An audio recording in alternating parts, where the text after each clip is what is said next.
chama a julgamento, sendo relator o ministro Joaquim Barbosa, o agravo regimental no inquérito 2103. Agravante José Mohamed Janene, agravado o Ministério Público Federal.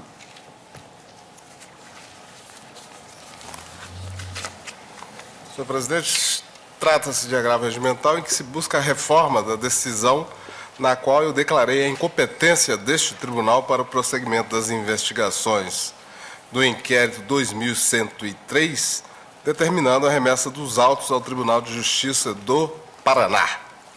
É que a pessoa investigada, o ex-deputado José Janene, não se reelegeu.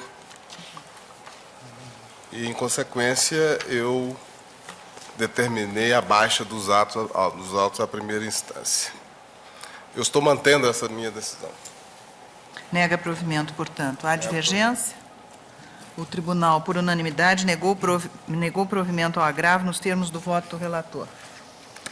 Ministro Joaquim, ainda de Vossa Excelência, o agravo regimental no inquérito 2429, agravante Antônio João Hugo Rodrigues e agravado RDM Recuperação de Créditos Limitada.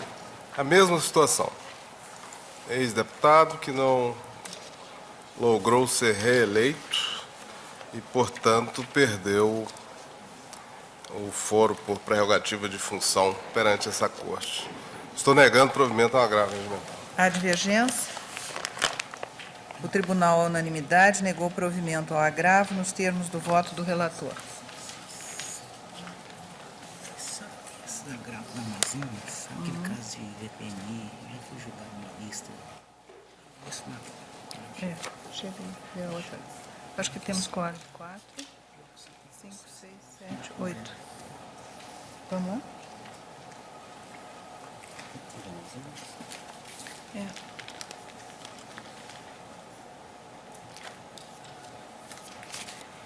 Luiz, essa lista é toda igual? Tudo igual. Tá. Depois, no finalzinho da sessão.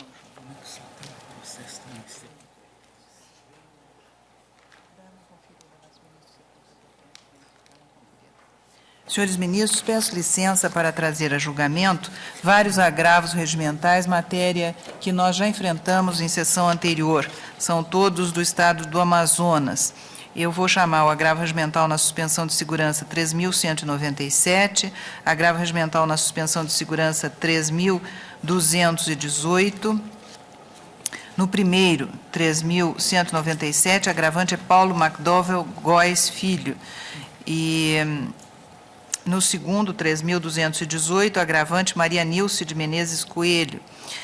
O terceiro é o agravo regimental na suspensão de segurança 3.225, em que é agravante Mariette Alves da Costa. O quarto é o agravo regimental na suspensão de segurança 3.227, em que agravante é Júlia Alves de Souza. Depois, o agravo regimental na suspensão de segurança 3.229, em que agravante Samuel do Carmo Amaral. E outro, ainda o agravo regimental na suspensão de segurança 3.230, agravante José Redig Colares, e o agravo regimental e outros. E o agravo regimental na suspensão de segurança 3.235, em que agravante é Maria Elci Farias Geraldo. Ainda o agravo regimental na suspensão de segurança 3.237, agravante Ana Regina Figueiredo Ribeiro, e o agravo regimental na suspensão de segurança 3.245, agravante Raimundo Nonato Soares de Matos. Como disse, em todos eles o agravado é o Estado do Amazonas. A matéria, creio que os colegas recordam, eu tenho o voto em mãos, se for o caso, lerei integralmente, mas vou resumi-lo nessa ementa. Agravo regimental, suspensão de segurança, vantagem pessoal, quintos, atualização, lesão à ordem e economia públicas. Ação mandamental proposta com vistas à atualização de vantagens pessoais já incorporadas ao patrimônio jurídico do impetrante, importa adição de remuneração e só pode, pois, ser executada depois do trânsito em julgado da decisão. Artigos 5º, parágrafo único, da Lei 4.348/64 e 1º, parágrafo 4º, da Lei 5.021/66. a Lei 4.348, de 64, artigo 4º, configuração de grave lesão à ordem e economia públicas, pedido de suspensão de segurança deferido, e digo também que na suspensão de segurança não se aprecia, em princípio, o mérito da ação mandamental, mas tão somente a ocorrência dos aspectos relacionados à potencialidade lesiva do ato decisório em face dos interesses relevantes consagrados em lei, como são a ordem, a saúde, a segurança e a economia públicas. Essas as razões pelas quais deferi as suspensões, agora desafiada essa decisão pelos agravos aos quais nego o provimento.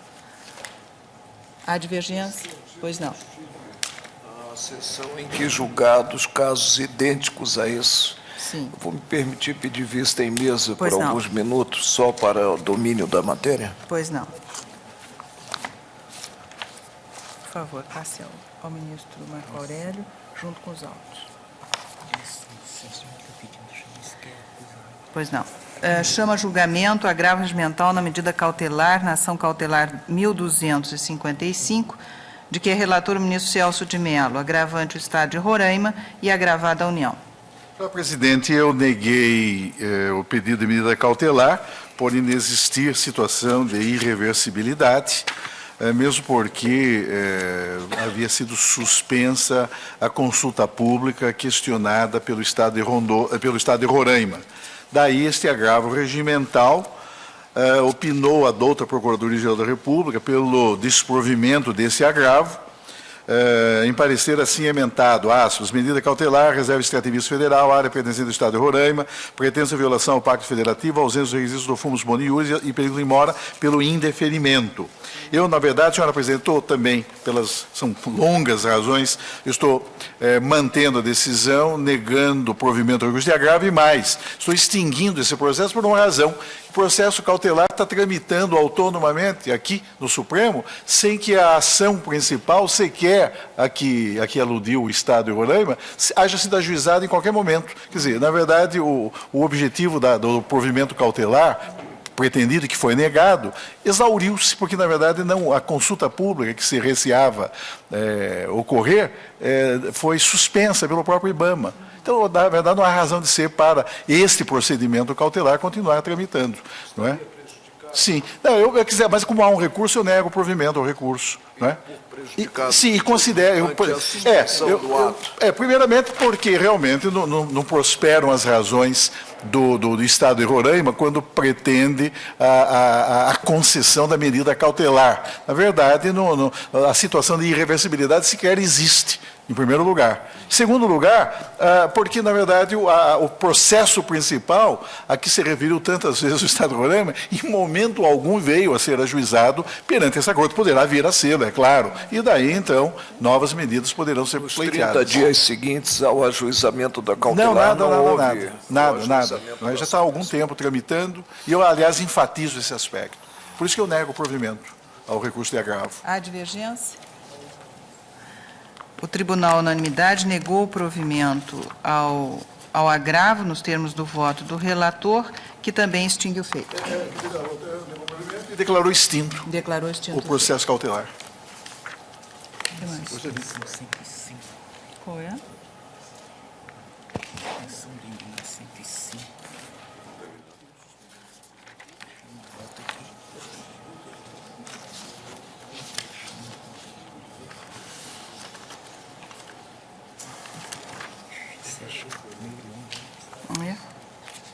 Mas vamos lá.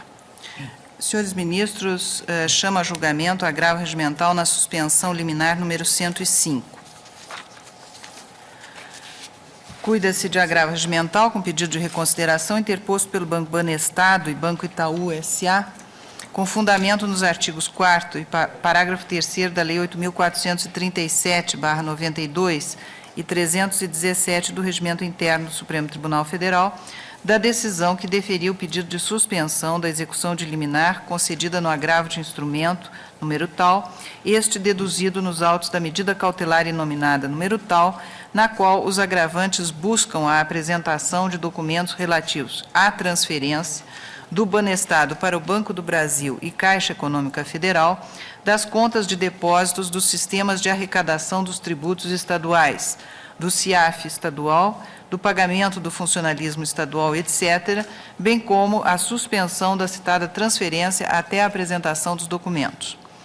Negou-se a medida liminar requerida no primeiro grau, daí a interposição do agravo de instrumento com pedido de atribuição de efeito suspensivo ativo, que foi deferido, aspas, para manter a SEF no feito e, via de consequência, a competência da Justiça Federal, a apresentação pelos agravados dos mencionados documentos e a suspensão da transferência noticiada no presente recurso até o julgamento do agravo de instrumento, fecha aspas. Dessa decisão, o Estado do Paraná formulou o pedido de suspensão de execução, que foi deferido pelo então presidente, ministro Nelson Jobim, advindo, pois, o presente agravo regimental. Os agravantes sustentam, em síntese, o seguinte: inexistência de matéria constitucional na hipótese, tendo em vista que a decisão proferida pelo relator do agravo de instrumento se baseou nos pressupostos próprios das medidas cautelares previstos no Código de Processo Civil, não havendo qualquer dispositivo constitucional que teria sido violado, por conseguinte, não seria cabível eventual recurso extraordinário, até porque se trata também de liminar deduzida em jurisdição cautelar, conforme jurisprudência desta Corte. Segundo, impossibilidade de apresentação da suspensão de liminar perante o Supremo Tribunal Federal, uma vez que no momento da formulação da suspensão de liminar, a decisão impugnada pendia de julgamento de recurso, no caso agravo regimental, e posteriormente, em razão do julgamento desse recurso, decisão colegiada encampou seu conteúdo jurisdicional e dela não cabe recurso. Portanto, nessas hipóteses, não se caracteriza o requisito legal de decisão de única ou última instância, que é o requisito exigido pelo artigo 4º da Lei 8.437. Em terceiro, a ausência de risco de grave lesão à ordem, à saúde, à segurança e à economia públicas, pelos seguintes motivos. Após a decisão proferida pelo TRF da 4ª, nenhuma mudança ocorreu para o Estado do Paraná, ora agravado, e seus servidores no relacionamento com os agravantes, visto que a prestação de serviços bancários assegurada por força de contrato não sofreu qualquer alteração. As contas dos servidores continuam abertas no Banco Itaú e podem ser livremente movimentadas. Não houve qualquer mudança no sistema de pagamento de tributos estaduais, permanecem inalteradas as condições especiais oferecidas aos servidores.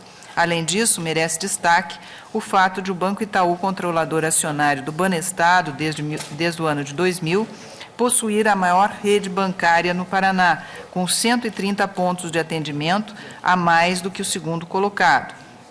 Além disso, a situação de perigo iminente é dos agravantes que correm o risco de perder de imediato o processamento dos depósitos dos recursos do Estado e da execução de serviços bancários, tudo a despeito da existência de um contrato firmado com o agravado, o Estado do Paraná, para a execução dessas atividades, pelo qual contrato, os agravantes pagaram unicamente pela prorrogação contratual vultosa quantia. Instada a se manifestar sobre as alegações deduzidas no presente agravo regimental, notadamente sobre a necessidade ou não do esgotamento da instância para a formulação do pedido de suspensão da execução de liminar, a Procuradoria-Geral da República opina pelo não provimento do agravo regimental, ressaltando ser cabível pedido de suspensão quando for deferido o efeito suspensivo ou antecipação à tutela recursal, independentemente de qualquer recurso. Fecho aspas. Os agravantes, as folhas tantas, reiteram o pedido de reconsideração ou reforma e noticiam que, em 15 de maio de 2006, a terceira turma do TRF da 4ª deu provimento ao agravo de instrumento número tal e julgou prejudicados o agravo regimental e os embargos de declaração interpostos pelo Banco do Brasil S.A. Tendo em vista a informação do ajuizamento da ação principal, determinei que os agravantes juntassem cópias da petição inicial e, se fosse o caso, de atos decisórios do citado feito, o que foi cumprido. E, na ocasião, os recorrentes asseveraram o provimento do presente agravo ou a extinção da suspensão liminar sem julgamento mérito ante a superveniência da ação principal e do julgamento definitivo do agravo de instrumento interposto nos autos da ação cautelar. O Estado do Paraná, ora agravado, informa que o mandado de segurança número tal, impetrado pelo Banco Itaú, perante o Tribunal de Justiça do Estado do Paraná, no qual se pedia a suspensão da eficácia do decreto estadual número tal, foi denegado por votação unânime. Sobre este ponto, citado decreto anulou, aspas, o termo de aditamento ao contrato de prestação de serviços pactuado entre o Estado do Paraná e o Banco Banestado S.A., adquirido pelo Banco Itaú S.A., fecho aspas. Este é o relatório. O voto é o seguinte. Aprecio inicialmente as alegações de não conhecimento do pedido de suspensão de liminar. Os agravantes sustentam a inexistência de matéria constitucional e o não cabimento de recurso extraordinário, porque se trata de liminar deduzida em jurisdição cautelar. Todavia, na inicial do agravo de instrumento número tal, os próprios agravantes suscitam matéria constitucional ao defender a legitimidade passiva da Caixa Econômica Federal na medida cautelar e, por conseguinte, a competência da Justiça Federal, bem como quando se reportam ao julgamento proferido por esta Casa na ADIM 3075, que foi relator o ministro Gilmar Mendes. Além disso, frise-se que, nos termos do artigo 4º, parágrafo 9º, da Lei 8.437/92, a suspensão deferida pelo presidente do Tribunal vigorará até o trânsito em julgado da decisão de mérito na ação principal. No caso, a ação principal é a ação ordinária, número X, em trâmite na Primeira Vara Federal de Curitiba, na qual os recorrentes também arguem em matéria de índole constitucional. No caso, o artigo 5º, incisos 5º e 35 da Constituição, conforme consta da petição inicial. Esse foi também o argumento precípuo pelo qual se indeferiu o pedido de tutela antecipada formulado na citada ação ordinária. Além disso, não se ouvide que a ação principal não se refere ao processo contra o qual foi tirada a suspensão liminar, no caso, o agravo de instrumento deduzido na medida cautelar preparatória, e sim, conforme vimos, a referida ação ordinária, visto que o procedimento cautelar é sempre dependente do processo principal, nos termos do artigo 796 do CPC.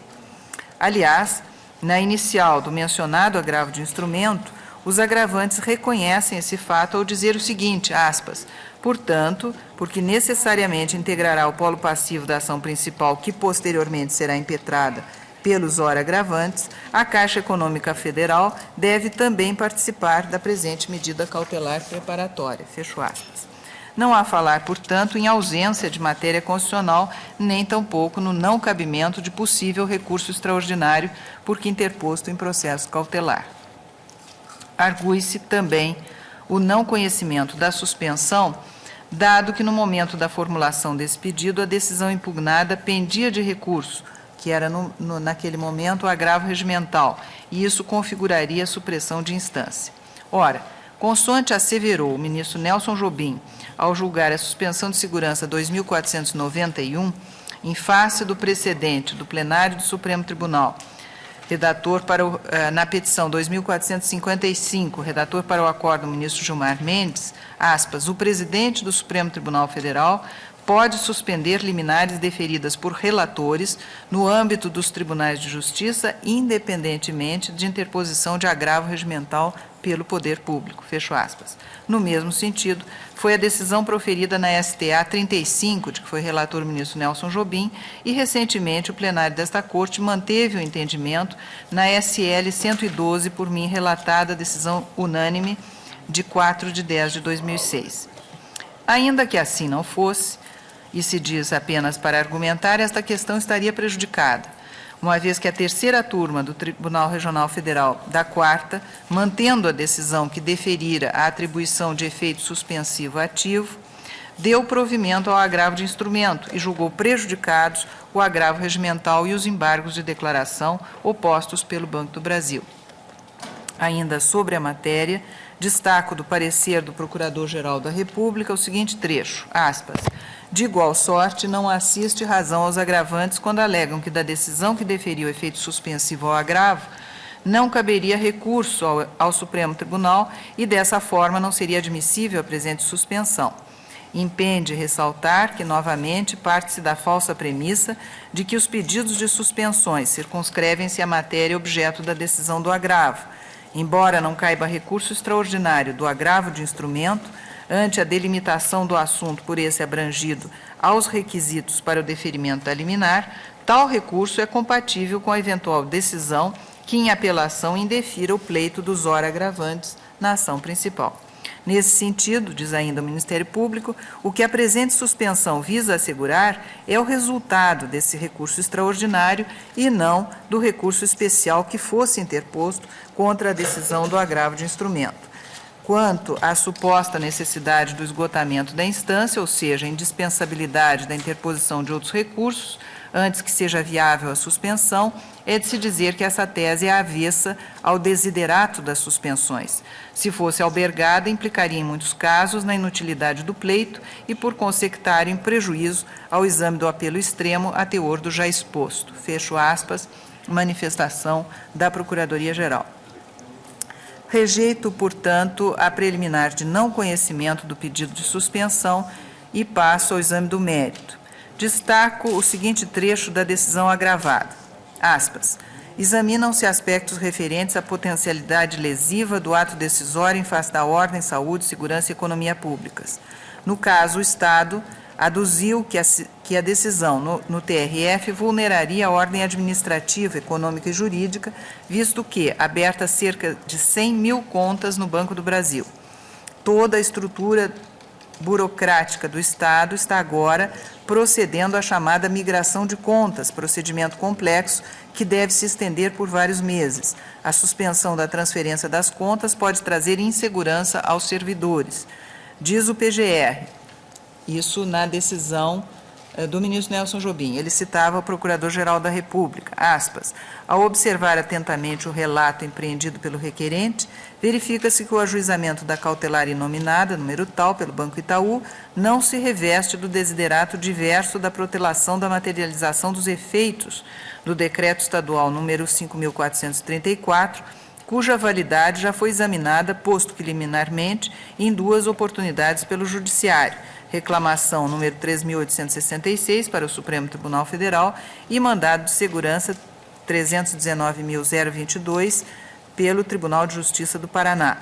Na espécie, por meio da inclusão de empresa pública na lide, o órgão interessado buscou tão somente alterar o órgão materialmente competente para exame do pleito, uma vez que a mesmíssima controvérsia já havia sido posta por mandado de segurança perante a Justiça Estadual, de modo que, até ser indeferida a liminar neste mandamos, não se cogitar em momento algum da imprescindibilidade da intervenção da Caixa Econômica Federal. Esta, como bem afirmou o juiz federal que indeferiu a petição inicial por incompetência absoluta, seria apenas virtual e eventual beneficiária, num futuro indeterminado, de um ato que sequer se logrou provar que existe. A empresa pública foi apenas arrastada indevidamente para este conflito. Destarte, não se pode permitir que uma ação que visa principalmente a retardar a implementação de ato administrativo presumidamente legítimo atinja seu objetivo que claramente viria a vulnerar a ordem pública na sua modalidade jurídico-processual. Fecha aspas, o ministro Jobim no seu despacho e diz a seguir, correto esse parecer que adoto. De resto, na reclamação 3.866, Marco Aurélio reconheceu plausibilidade no decreto 5.434 de 2005 e manifestou estranheza sobre a prorrogação do contrato, a qual denominou de extravagante. Fecho aspas. Assim, digo eu, entendo demonstrados os requisitos objetivos da lesão à ordem pública na sua acepção jurídico-processual e da lesão à ordem econômica para o deferimento da suspensão de liminar. É sabido que a migração de contas em apreço configura procedimento complexo e não se realiza de imediato, nem instantaneamente. Assim, o fato de não ter ocorrido presentemente qualquer mudança para o Estado do Paraná e seus servidores, no que toca à prestação de serviços bancários, conforme alegam os agravantes, não tem o condão de afastar mencionada lesão à ordem pública. Aquele procedimento, repita-se, é complexo e demorado, e, consoante destacou o Procurador-Geral da República, vulnera a ordem pública na sua acepção jurídico-processual, permitir uma ação judicial que vise, precipuamente, retardar a implementação de ato administrativo presumidamente legítimo. Também não procede o argumento no sentido da ocorrência de perigo iminente e eventuais prejuízos para os agravantes, em decorrência da perda imediata do processamento dos recursos estatais e da execução dos serviços bancários, tudo motivado pela não prorrogação contratual. No caso, o contrato não foi prorrogado em virtude de expressa determinação contida no Decreto Estadual 5.434, cuja validade, ainda que liminarmente, já teria sido examinada nesta Corte, na reclamação, volto a dizer, 3.866, de que é relator o ministro Marco Aurélio. Frise-se também que o agravado Estado do Paraná, folhas tantas, noticiou que o mandado de segurança 319.022, impetrado pelo Banco Itaú perante o Tribunal de Justiça do Estado do Paraná, e no qual se pedia a suspensão da eficácia do mesmo decreto estadual, foi denegado em 15 de nove de 2006 por votação unânime naquele tribunal. Finalmente, alegados prejuízos financeiros aos agravantes em decorrência da não prorrogação do contrato poderão ser apreciados, se for o caso, a tempo e modo em outra via judicial, valendo acentuar que referida questão, porque possui evidente cunho meritório, a depender de conjunto fático probatório, não pode ser analisada nesta estreita via de suspensão de liminar. Por todo o exposto, eu nego o provimento ao agravo. Ministra Carmen Lúcia. Eu acompanho Vossa Excelência. Ministro Lewandowski. Ministro Eros Grau. Ministro Joaquim Barbosa. Ministro Carlos Brito. Acompanho, Vossa Excelência. Ministro César Também. Peluso. Ministro Gilmar Também. Mendes. Ministro Marco Aurélio. De acordo, Excelência. Ministro Celso de Também eu, Mello. senhora presidente.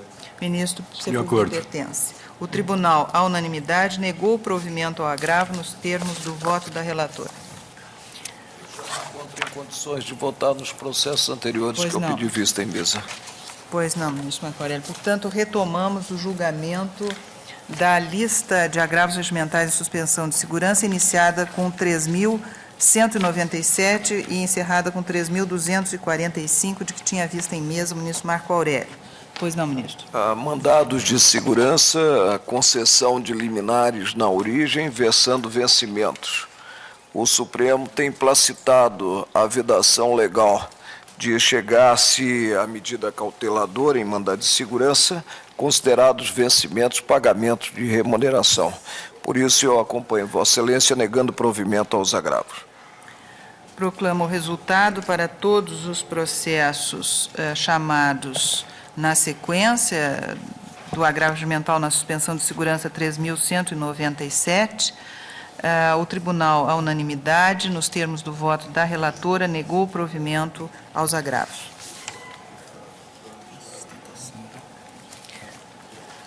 Ministro Sepúlveda pertence. Ação direta de inconstitucionalidade 3.508, requerente à Associação dos Magistrados Brasileiros e requerido o Corregedor-Geral de Justiça do Tribunal de Justiça do Estado de Mato Grosso do Sul. A Associação dos Magistrados Brasileiros, AMB, propõe ação direta de inconstitucionalidade com pedido de medida cautelar do provimento 4/2005 da Corregedoria-Geral de Justiça do Tribunal de Justiça do Estado do Mato Grosso do Sul, publicado em 25 de fevereiro de 2005, do seguinte teor. Provimento 004 dispõe sobre o horário em que o magistrado pode exercer o magistério. O Corregedor-Geral de Justiça, etc., resolve. Artigo 1º. Ao magistrado estadual, ainda que em disponibilidade, defesa o exercício de outro cargo ou função, salvo uma de magistério. Artigo 2º. É vedado ao magistrado da Justiça Estadual o exercício da docência em horário coincidente com o expediente do foro, excepcionando-se o exercício em cursos especializados pela Escola Superior da Magistratura. Parágrafo único. O magistrado que estiver exercendo a docência deverá comunicar ao Corregedor-Geral, no prazo de 10 dias, o nome da entidade de ensino e o horário em que ministra a aula. Este provimento entrará na data. Aduz, em suma, que essa norma teria restringido indevidamente a prerrogativa dos magistrados de exercer o magistério. Daí a alegação de ofensa, os artigos 93 e 95, parágrafo único 1, da Constituição Federal. Códice da inicial. O provimento é formalmente inconstitucional por usurpar a competência constitucional da lei complementar prevista no artigo 93 da Constituição, que é a única a poder modificar os critérios previstos pela atual LOMAN. Não obstante a inconstitucionalidade formal, o provimento impugnado é materialmente inconstitucional, no que restringe a atividade docente ao período noturno, ofendendo tanto a regra do artigo 95, parágrafo único 1 da Constituição, na medida em que prevê restrição não contemplada na Constituição, como um princípio constitucional da proporcionalidade, uma vez que a restrição é manifestamente desarrazoada. Como precedente, invoca a ADINC 3.126 de Moar Mendes, onde se extrai que não faz sentido limitar o exercício da docência pelo magistrado a apenas uma atividade, tendo em vista que o parâmetro para avaliar a compatibilidade da docência com a magistratura seria o da carga horária. Apliquei o caso ao artigo 12, informações prestadas, o advogado-geral manifestou-se, parecer da Procuradoria-Geral é pela improcedência da ação, é o relatório do qual se distribuíram cópias. Fará uso da palavra, pela requerente, Associação dos Magistrados Brasileiros, doutor Alberto Pavia Ribeiro. Excelência senhora presidente, egrégia corte, excelência senhor procurador-geral da República. Inicialmente, por dever de lealdade processual, informa a corte que o Conselho Nacional de Justiça editou a resolução número 34, em 24 de abril de 2007, que dispôs sobre o exercício da atividade do magistério pelos integrantes da magistratura nacional. Salvo melhor juízo, essa resolução poderá ou não ser tida como um ato normativo do CNJ, que teria disposto de forma vinculativa a todos os tribunais, o que levaria à prejudicialidade tanto desta ADIM como de outras que estão propostas à Corte, salvo melhor juízo, sob a relatoria do eminente ministro Joaquim Barbosa. Faço esse registro, mas prossigo tratando do mérito da ação. Como visto do relatório, impugnação provimento número 4, 2005, da Corregedoria do Tribunal de Justiça do Mato Grosso do Sul, na parte em que restringiu indevidamente a prerrogativa dos magistrados de exercerem a docência. O provimento afirmou que os magistrados, inclusive em disponibilidade, somente poderiam exercer um cargo ou função de magistério, bem ainda vedou o exercício da docência em horário coincidente com o expediente do foro. Esclareceu ainda que, como o expediente do foro era de 8 horas às 18, restaria aos magistrados exercer a função de magistério somente entre as 18 horas e as 8 horas da manhã do dia seguinte. Se o Superior Tribunal de Justiça baixasse provimento de igual teor, não poderiam seus membros ministrar aula no período matutino nas universidades de Brasília, inclusive na UNB, porque o expediente daquela corte tem início às 7 horas da manhã e término às 19 horas. E se essa egrégia corte vier a ter expediente externo na parte da manhã, e não apenas sessões extraordinárias, como eventualmente ocorre, também os seus integrantes não poderão ministrar aula no período matutino em qualquer universidade de Brasília. Daí já se pode ver que há algo de errado no provimento da Corregedoria do Tribunal do Mato Grosso do Sul. Dispõe a Constituição, seu artigo 95, parágrafo único, inciso 1, que, aspas, aos juízes é vedado exercer, ainda que em disponibilidade, outro cargo ou função, salvo uma de magistério, fecho aspas. Entendeu o corregedor do Tribunal do Mato Grosso do Sul que esse dispositivo deveria ser interpretado como a possibilidade de um magistrado exercer um único cargo ou uma única função de magistério. Não compreendeu que a melhor interpretação é a de que se impôs restrição quanto à modalidade de função ou atividade a ser exercida pelo magistrado. Ou seja, ele poderá exercer somente uma modalidade de função ou de atividade além da magistratura, qual seja a de magistério.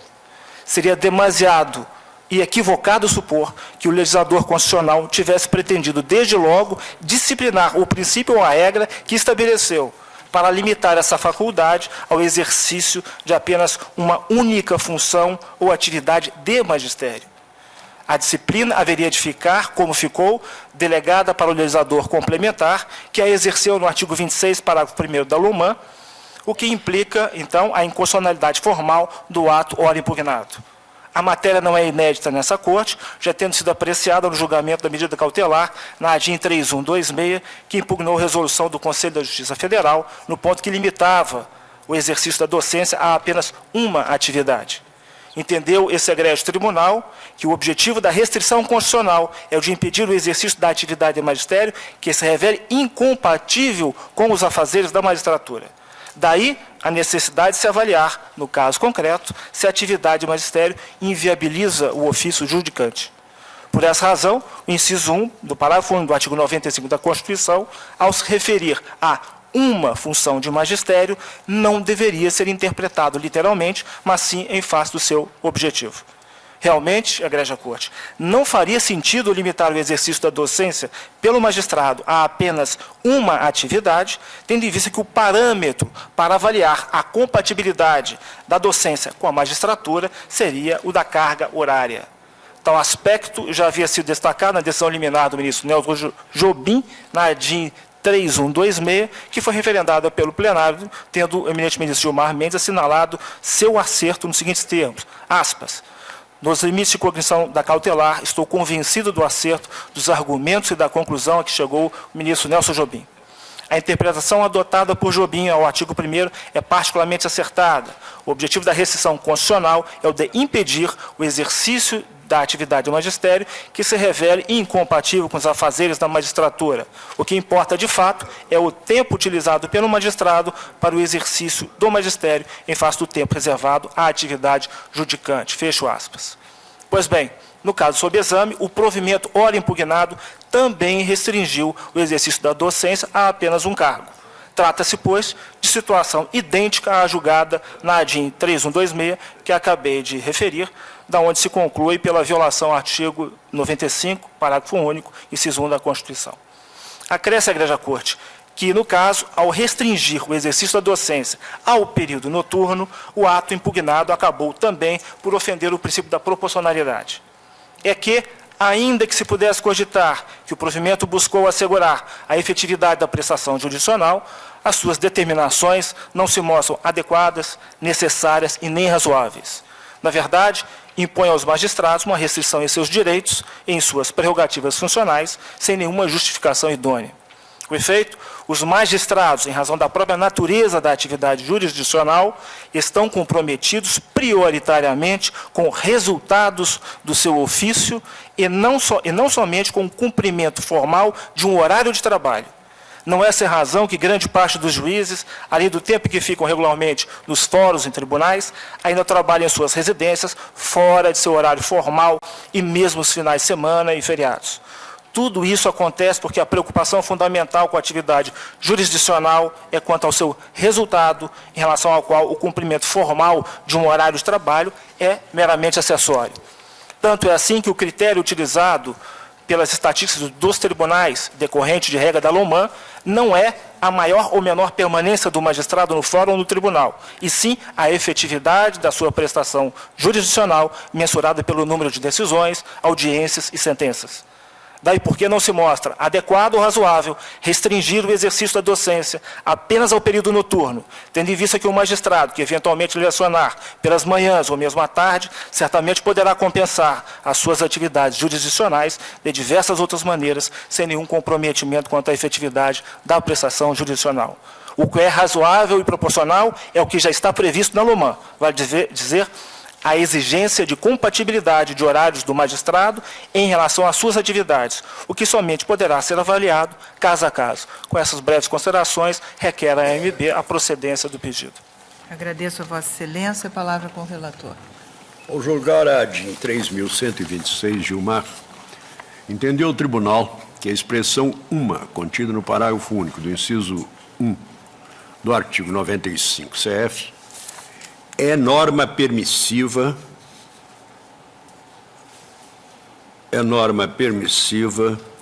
que se resolve com a compatibilidade de horários. Não pode o magistrado privilegiar o tempo dedicado ao magistério sobre o exercício da magistratura. Leia o artigo 1º do ato normativo atacado. Ao magistrado estadual, ainda que em disponibilidade, é defeso o exercício de outro cargo ou função, salvo uma de magistério. Diz o inciso 1 do parágrafo único do artigo 95 da Constituição. Os juízes gozam das seguintes garantias.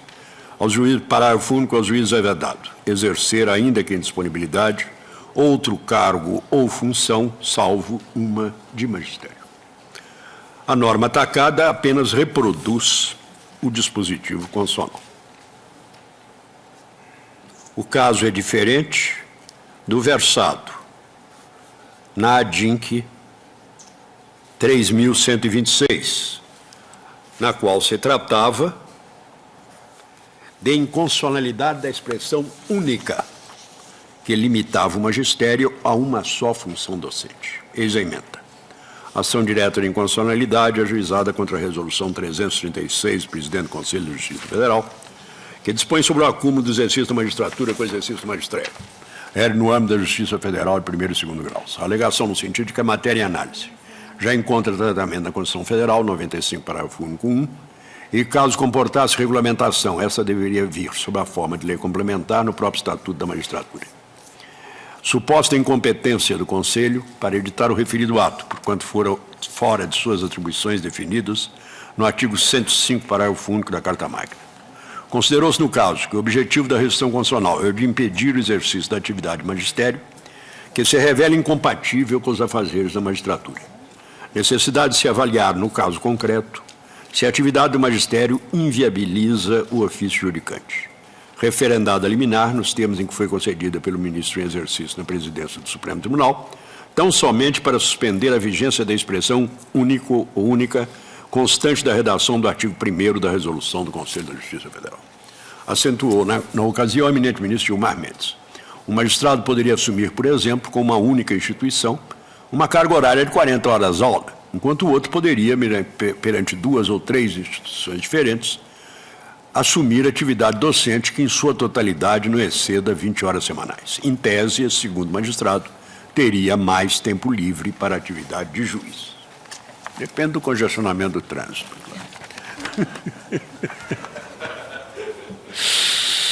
Por isso, a inconstitucionalidade da expressão única, mas a constitucionalidade do termo uma, pois esta se refere à profissão de professor e não a um vínculo com uma só e determinada instituição de ensino. Esse quadro tem como constitucional o artigo 1º do provimento 00405 do TJMS, que apenas repete o termo uma inscrito na Constituição. Leia o artigo 2º do provimento impugnado. É vedado ao magistrado da Justiça Estadual o exercício da docência em horário coincidente com o expediente do foro, excepcionando-se o exercício em cursos especializados pela Escola Superior da Magistratura. Esse dispositivo ofende a competência reservada à lei complementar, nos termos do artigo 93 da Constituição, pois se trata de matéria estatutária, já prevista no artigo 26, parágrafo 1º da LOMAN. Expediente de foro é diferente de compatibilidade com o trabalho judicante. Diz o dispositivo da LOMAN. O exercício de cargo de magistério superior, público ou particular somente será permitido se houver correlação de matérias e compatibilidade de horários, vedado em qualquer hipótese o desempenho de função de direção administrativa ou técnica de estabelecimento de ensino. Esse o quadro julgo parcialmente procedente à ação direta e declara a inconstitucionalidade do artigo 2º do provimento 004/2005 da Corregedoria Geral do Tribunal de Justiça do Mato Grosso do Sul. É meu voto. O eminente relator julga inconstitucional apenas o artigo 2º do provimento, dá parcial provimento à ação. Há divergência? Presidente, Pois não. peço vênia ao relator para entender que o ato não desafia em si o controle concentrado de constitucionalidade. A Corregedoria atuou baixando o provimento a partir do arcabouço normativo constitucional. Vencido nessa parte, acompanho Sua Excelência quanto ao artigo 1º, mas não faço relativamente ao artigo 2º. Nós conhecemos muito bem a realidade brasileira, na primeira instância, a atuação dos magistrados nos juízos. E podemos afirmar que, considerado o expediente do foro, de início, o magistrado há de estar à disposição dos jurisdicionados, há de estar presente no cartório respectivo, pouco importando que haja ou não no horário a audiência já designada. E aí, o que se constata no dia a dia é que a atividade por alguns, não todos, evidentemente, ligada ao magistério, acaba por absorver período em que o próprio juiz deveria estar na atuação precípua, que é a atuação de julgar.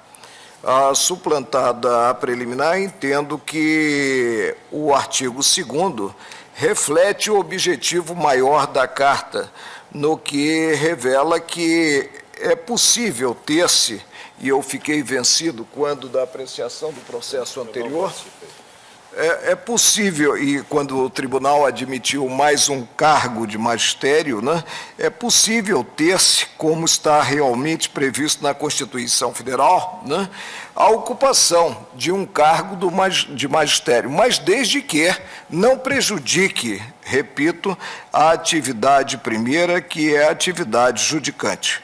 Eu julgo improcedente o pedido formulado também quanto ao artigo 2º do provimento da Corregedoria.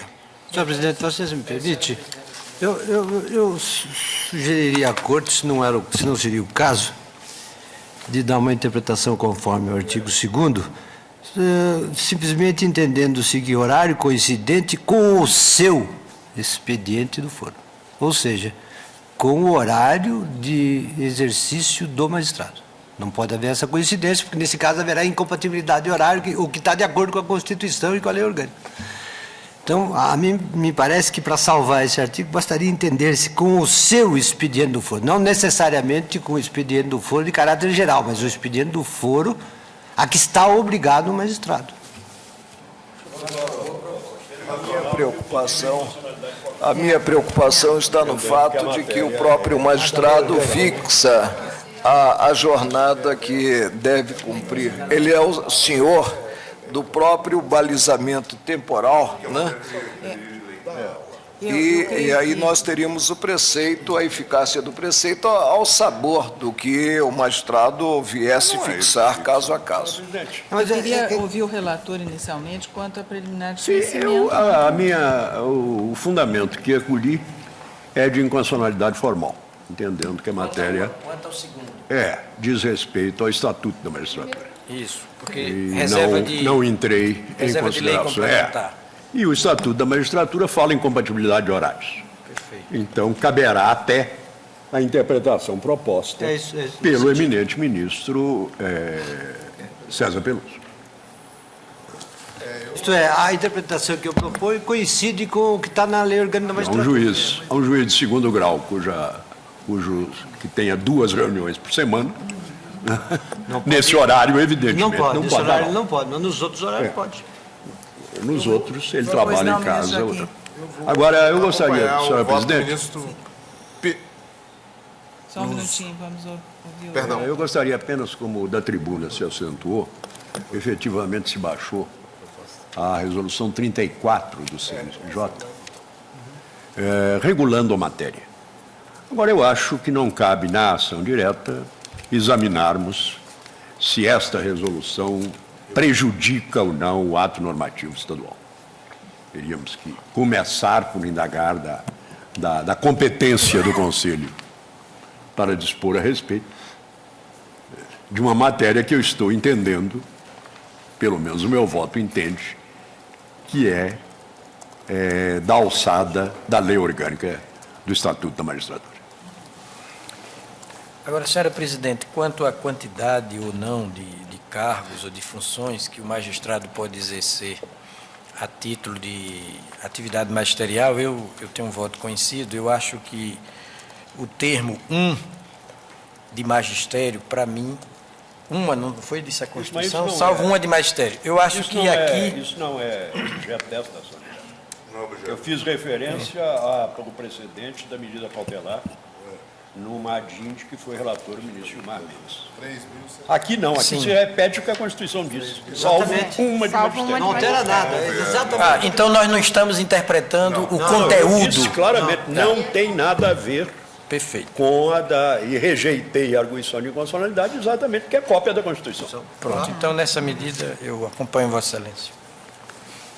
Bem, ministra Carmen Lúcia. Eu acompanho o relator, Excelência. Ministro Lewandowski. Senhor presidente, acompanho o relator também, porque acho igualmente desejável que a matéria seja regulada pela Lei Orgânica da Magistratura, para evitar que nós tenhamos disciplinas diferentes em cada estado, em cada judiciário, inclusive federal. E nós estamos, inclusive, praticamente na antevéspera de editarmos um novo Estatuto da Magistratura. Se houver eventual excesso ou uma eventual disciplina, as corregedorias locais saberão coibi-los, certamente. Esse é o meu voto, então, acompanhando o relator. Ministro Eros Grau. Eu também vou acompanhar o relator com todas as vênias, eu já votei nesse sentido. Ministro Joaquim. O eminente relator... O ministro, ele reajustou. Reajustou na mesma forma que foi proposta pelo ministro Peluso. Eu Excelência acompanha. Acompanho o eminente relator com as achegas do ministro Peluso. Não, então, o eminente relator reajustou? Eu prefiro ficar com a primeira fórmula, então, do eminente relator. Eu acho que a interpretação, a interpretação proposta pelo ministro César Peluso é compatível até, isso não é, sim, com a lei orgânica, objeto da ação direta, mas é compatível até com o artigo 126 da Romana, que exige compatibilidade de horário. Pois é, mas eu creio, eminente relator, senhor presidente, que nós temos que sinalizar... Formal. Não é competência da corregedoria. Claro. Nós temos que sinalizar, creio eu, que deve haver uma uniformidade nessa matéria. Essa uniformidade advirá da Lei Orgânica da Magistratura. Portanto, com a devida vênia, eu prefiro ficar com a primeira versão, dada a questão, a primeira versão do voto do eminente relator, considerando inconstitucional o artigo 2º do ponto de vista formal. A ministra Carmen Se a Lúcia. interpretação foi de que diz o que diz a lei orgânica, não há incompatibilidade, aliás, não há contradição nenhuma. Não, Vossa Excelência tem razão, mas é uma questão de pedagogia. Só estaria no reconhecimento de que a matéria é de conformação legislativa complementar. Então eu acompanho o relator nessa medida. Ministro Eros Grau, Vossa Excelência acompanha o relator também. Pela inconstitucionalidade formal. Ministro Joaquim acompanha pela interpretação conforme. Ministro Carlos Brito. Pela inconstitucionalidade formal. Ministro César Peluso, da interpretação conforme. Ministro Gilmar Mendes. Com o relator. Com o relator. Ministro Marco Aurélio. Presidente, conforme já consignei, tenho como inadequada a ação ajuizada. E, no mais, entendo que há preceito que se harmoniza com o alcance da Constituição Federal, no que, tanto quanto possível, a atenção deve estar voltada ao ofício judicante. Eu peço vênia para julgar improcedente o pedido formulado. Ministro Celso de Mello. Senhor presidente, peço vênia para acompanhar o eminente relator. Pela inconstitucionalidade formal também. Reserva de lei complementar. Pois não. Eu também peço vênia e acompanho o voto do eminente relator para julgar parcialmente procedente apenas no que diz respeito ao artigo 2º.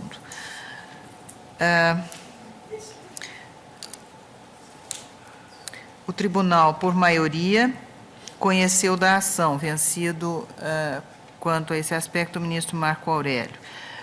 No mérito, por maioria também, julgou a ação parcialmente procedente com relação ao artigo 2º.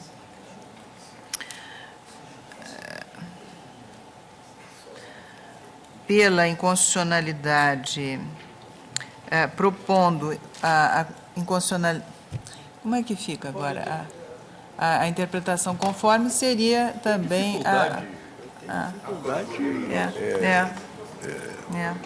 técnica. 2, 3. De dar interpretação 4, 5, conforme 6. a uma norma que se considera editada por órgão incompetente. Né? Ela pressupõe a constitucionalidade formal, orgânica, e a inconstitucionalidade material se salva por uma interpretação conforme. interpretação de uma norma à Constituição pressupõe que formalmente ela seja válida. Bem, então a proclamação será a seguinte. Mas você reconhece que um provimento ou uma resolução repete uma norma legal, o que há de inconstitucionalidade nisso? Nada, ela é irrelevante, mas não é inconstitucional. Mas é que o voto do ministro foi pela inconstitucionalidade formal. Sim, eu estou dizendo, mas com a minha interpretação, o conteúdo significativo do artigo 2º coincidiria com o alcance da lei orgânica. Eu não estou falando, estaria repetindo o que está na lei orgânica.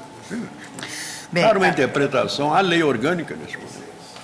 Porque tem um aspecto prático muito importante, que é no sentido de acentuar para os juízes a necessidade de observarem rigorosamente o seu horário de expediente. Nesse campo, eu acho que o Conselho vai baixar ato regulamentar.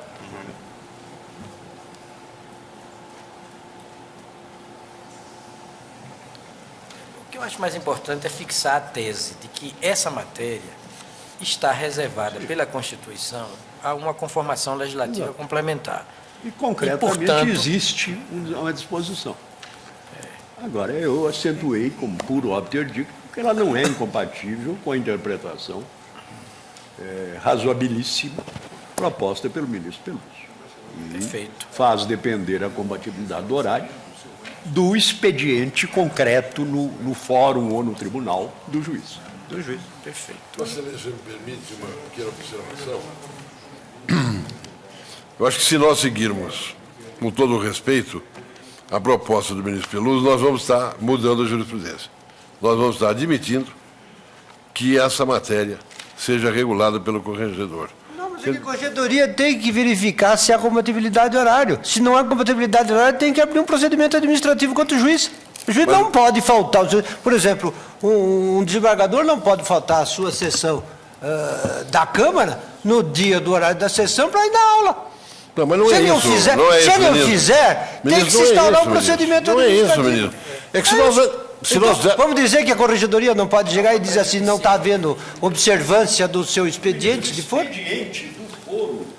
Eu gostaria só de terminar a minha observação. Nós sabemos o que é a hora de abertura e fechamento Não, do mas foro ou do tribunal. Sim, não, mas nesse é outro sentido que eu estou Onde dando expressão. necessariamente o juiz não tem que estar presente todo esse expediente. Eu gostaria só de terminar de fazer a minha observação, é que se nós dermos interpretação conforme, nós vamos admitir que a corregedoria poderia regular em qualquer sentido. Não. E a jurisprudência da Corte tem sido no sentido de que essa é matéria que tem que ser definida por lei complementar. Só isso. Não, ministro, não é em qualquer sentido, é só nesse sentido. Pô, mas se é só Não é nesse qualquer sentido, então sentido. mas nós, veja bem, a interpretação conforme tem como pressuposto... Estamos voltando à representação que é um de ato... interpretação da lei complementar. Constitucional. É difícil eu terminar uma frase, às vezes. Eu digo, o pressuposto, quando se dá uma interpretação conforme, é de que esse texto é um texto formalmente constitucional e não inconstitucional.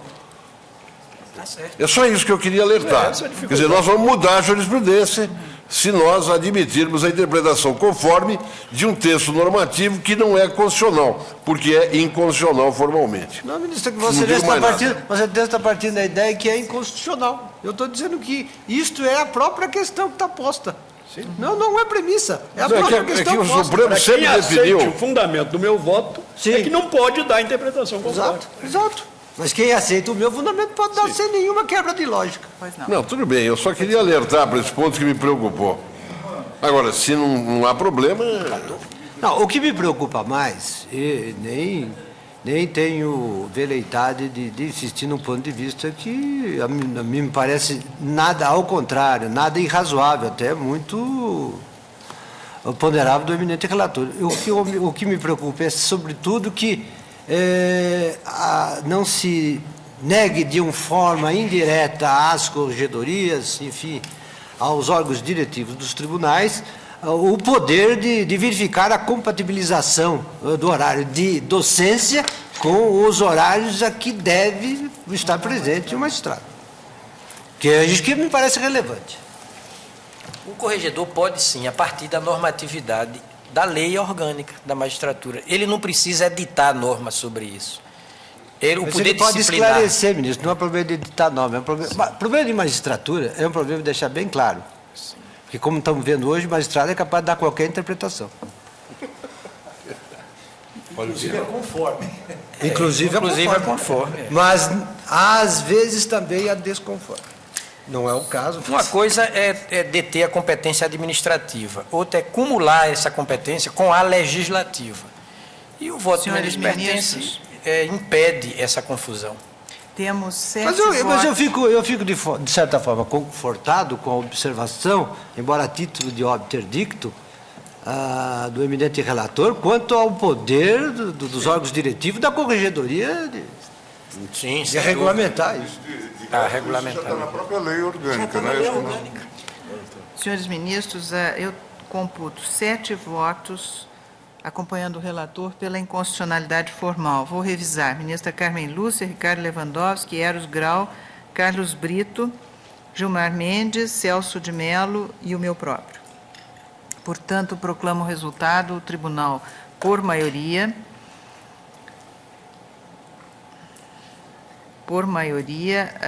julgou parcialmente procedente a ação, declarando a inconstitucionalidade formal do artigo 2º da resolução, nos termos do voto do relator.